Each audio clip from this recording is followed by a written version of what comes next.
pag-ibig. Ina'y laging nasa tabi. Siya'y nagsilbing patnubay upang sa aki gumabay. Wala mang tumayong ama, sa likod nito'y may ina. Inang handang maging ama na dapat nating madama. Kaya ating ipadama ang buhay na maligaya.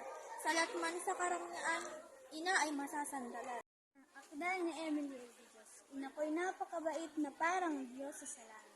Kung makapagmahal sa amin noon at magpakailanman.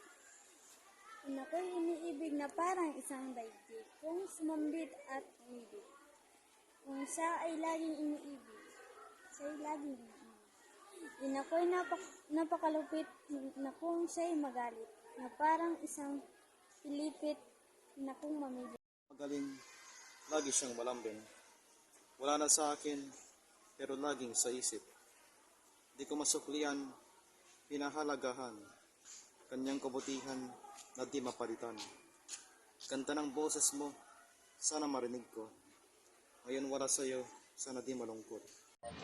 Ina, ilaw ng tahanan. Siya ay ilaw ng tahanan na nag-alaga sa amin. Siya rin ang una kong guro nung bata pa lamang ako. Siya rin ang nagluluto ng pagkain pag gutom kami. Pag meron akong sakit na hindi siya naging pabaya.